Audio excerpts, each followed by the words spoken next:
को आप देखना शुरू कर चुके हैं बापू वार्ता न्यूज नेटवर्क और मैं गोंदिया से देवेंद्र दमाय। इस वक्त की सबसे बड़ी खबर है गढ़चिरौली चिमूर क्षेत्र के सांसद डॉक्टर नामदेवराव किरसान यह जो है गोरेगांव के दौरे पर।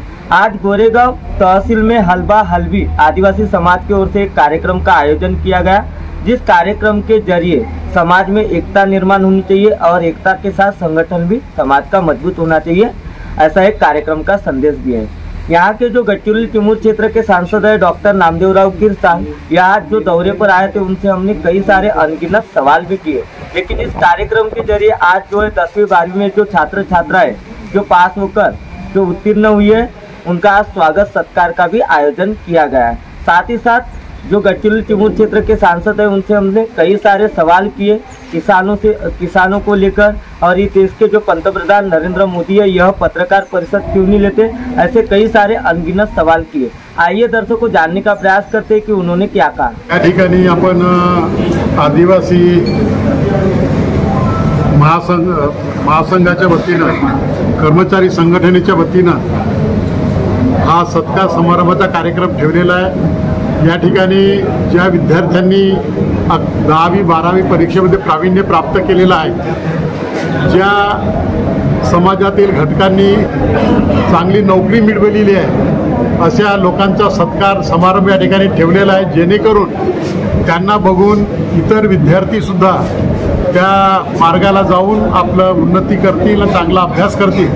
म्हणून याचा उद्देश हा समारंभ ठेवण्याचा उद्देश हा आहे की गुणवंत विद्यार्थ्यांचा जर सत्कार झाला तर बाकीच्या विद्यार्थ्यांना प्रेरणा मिळेल की त्यांनी पण गुणवंत व्हावं, चांगलं मार्क्स मिळावे, त्यांना या ठिकाणी चांगलं मार्गदर्शन मिळावं आणि त्या मार्गदर्शनाच्या माध्यमातून आणखी वरची गुणवत्ता त्यांनी प्राप्त करावी आणि स्वतःची जागा चांगली मिळवण्याचं काम त्यांनी आपल्या आयुष्यामध्ये करावं, वरच्या जागेवर जाण्याचं त्यांनी काम करावं आणि समाजाची सेवा करावी, ह्या सत्कार समारंभाचा या ठिकाणी हेतू आहे। पत्रकार परिषद घ्यायला मोदीजी घाबरतात आपल्याला सगळ्यांना माहीत आहे, कारण की त्यांना कसं स्टिरियोटाइप प्रश्न पाहिजे, एखादा त्यांचा स्वतःचा माणूस त्याला सांगून कोणते प्रश्न विचारणार आणि अशा पद्धतीनं त्यांचा इंटरव्ह्यू होतो।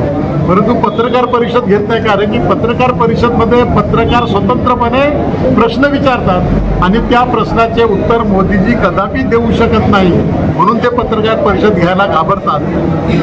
भारतीय जनता पार्टीचे इतर नेते जेव्हा पत्रकार परिषद घेतात किंवा कॅमेऱ्यासमोर बोलतात तेव्हा अशी गरड ओकतात, आपलं विष ओकत असतात आणि अशा पद्धतीनं समाजामध्ये तेढ निर्माण करण्याचे काम करतात, त्याच्यामुळे दुसरं कुठलंही काम हे करत नाहीत। आता ह्या महाराष्ट्र सरकार येण्याच्या त्यांनी आश्वासन दिलेलं होतं की बोनस देऊ शेतकऱ्यांना 25,000 रुपये बोनससुद्धा दिलेला नाही।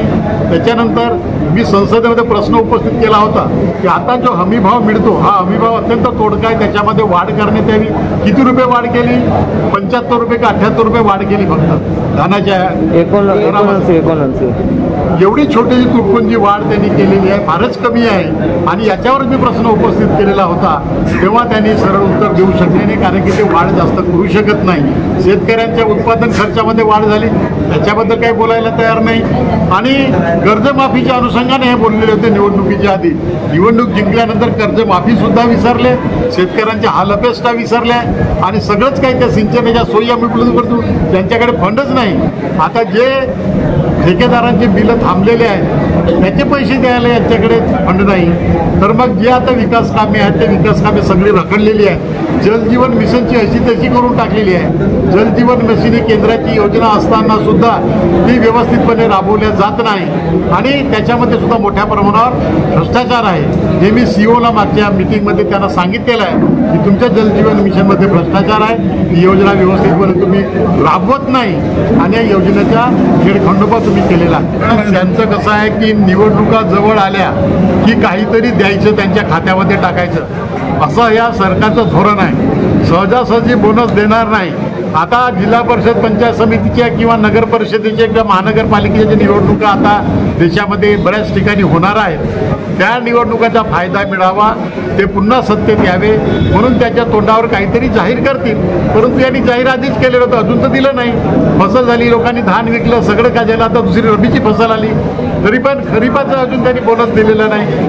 जैसे कि दर्शकों, अभी तक के आपने देखा गढ़चिरौली चिमूर क्षेत्र के सांसद आज गोरेगांव तहसील में दौरे पर क्यों आए थे और उन्होंने क्या कहा। आज जो है बच्चों का सत्कार तो हुआ, सत्कार के साथ साथ उनसे हमने आज सवाल भी किया कि देश के पंतप्रधान नरेंद्र मोदी यह पत्रकार परिषद क्यों नहीं लेते। आज कम से कम भारतीय जनता पार्टी के शासन को 11 साल बीत चुके हैं, 11 साल बीतने के बावजूद क्यों पत्रकार परिषद नहीं लेते।